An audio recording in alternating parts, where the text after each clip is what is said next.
நம்ம தமிழ்நாட்டு மக்களுக்கு ஒரு அற்புதமான அறிவிப்பை ரயில்வே போர்டு அறிவிச்சிருக்கிறாங்க. இதுவரை நிறுத்தி வைக்கப்பட்ட 3 ப்ராஜெக்டுக்கு இப்போ பச்சை கொடி காட்டப்பட்டது. நம்பர் 1 திண்டிவனத்திலிருந்து செஞ்சி வழியா திருவண்ணாமலைக்கு, அத்திப்பட்டு டு புதூர் அதுதாங்க 2வது புதிய லைன். 3வது தாங்க அல்டிமேட்டு சென்னையிலிருந்து கடலூருக்கு, அதுவும் மகாபலிபுரம் வழியாக. இந்த 3 திட்டமும் பார்த்தீங்கன்னா புத்தம் புது லைனுங்க. ஏதோ பழைய லைனை விரிவாக்கம் பண்ணுறதோ இல்லாட்டி மீட்டர் கேஜை ப்ராட் கேஜ் ஆக்கிற அந்த மாதிரி திட்டம் இல்லைங்க. 3மே புத்தம் புதிதான திட்டங்கள். இதுவரை நிறுத்தி வைக்கப்பட்ட 3 ரயில்வே ப்ராஜெக்ட்டுக்கு இப்போ டீஃப்ரீஸ் என சொல்லப்படும் அவங்க நிறுத்தி வச்சதை இப்போ ரிலீஸ் பண்ணி விட்டுருக்குறாங்க. அதாவது இனிமேல் அந்த ப்ராஜெக்ட் பற்றி அடுத்தடுத்த ஸ்டெப் எடுக்கலான்ட்டு சொல்லியிருக்கிறாங்க. இதில் திண்டிவனம் டு திருவண்ணாமலை 71.3 கிலோமீட்டர் புது railway line, Attipattu to Puthur 88.3 கிலோமீட்டருக்கு புதிய railway line, Chennai to Cuddalore 179.29 கிலோமீட்டருக்கு புதிய ரயில்வே லைன்.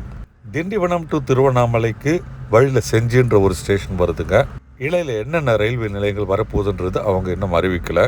அதே போல் சென்னை டு கடலூர் மகாபலிபுரம் ரயில்வே நிலையம் வருங்க. அதை தவிர வேறு என்னென்ன ரயில்வே நிலையங்கள் இடையில் வரப்போகுதுன்றது டீட்டெயில் தெரியலைங்க.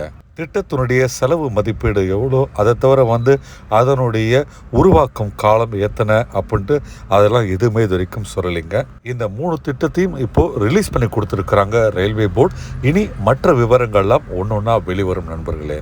ஏற்கனவே சென்னையிலிருந்து உரகடம் வழியாக திருவண்ணாமலைக்கு 140 கிலோமீட்டருக்கு ஒரு எக்ஸ்பிரஸ்வே வருதுன்ட்டு நம்ம சேனலில் சொல்லியிருந்தோம். புது இருப்பு பாதை திண்டிவனம் டு திருவண்ணாமலை வந்ததுன்னா சென்னையிலேருந்து பயணிக்கிறதுக்கு ரொம்பவே அது ஈஸியாக இருக்குங்க. மகாபலிபுரத்துக்கெல்லாம் ஒரு புது ரயில்வே நிலையம்னா சான்ஸே இல்லைங்க. ரொம்ப ஒரு முக்கியமான சுற்றுலாத்தலமாக ஏற்கனவே அது இருக்குது. உலக அளவில் one of the top most tourist ஸ்பாட்ஸாக நம்முடைய மகாபலிபுரம் இருக்குது. மாமல்லபுரம் தான் நம்ம கரெக்டாக சொல்லணும். அவங்க மகாபலிபுரம் தான் மென்ஷன் பண்ணியிருக்காங்க.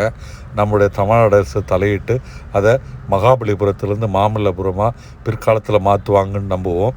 ஸோ அந்த மாமல்லபுரத்துக்கு ரயில்வே ஸ்டேஷன் வந்ததுன்னு வச்சுங்களேன், இன்னொரு ஈசிஆரில் பார்த்திங்கன்னா அதனுடைய டிராஃபிக் கொஞ்சம் குறைஞ்சி நம்ம மாமல்லபுரம் போகிறதுக்கோ அல்ல பாண்டிச்சேரி போகிறதுக்கோ ஒரு அருமையான ரூட்டாக அது அமையுங்க. இந்த 3 திட்டங்களை பற்றி உங்களுடைய கருத்துக்கள் என்ன? நம்முடைய தமிழ்நாட்டுக்கு அவை உபயோகமாக இருக்குமா? உங்களுடைய கருத்துக்களை கமெண்ட்டில் சொல்லுங்கள். வீடியோ பிடிச்சிருந்தால் மறக்காமல் லைக் பட்டன் ப்ரெஸ் பண்ணுங்கள். சேனலுக்கு இப்போ தான் ஃபர்ஸ்ட் டைம் வந்திருக்கேன்னா சேனலையும் சப்ஸ்கிரைப் பண்ண மறக்காதீங்க. இந்த மாதிரி வீடியோக்கள் உங்களுக்காக அடுத்தடுத்து வரும். அதனால் சேனலை தொடர்ந்து பாருங்கள். அடுத்த வீடியோவில் உங்களை பார்க்கின்றேன். நன்றி, வணக்கம்.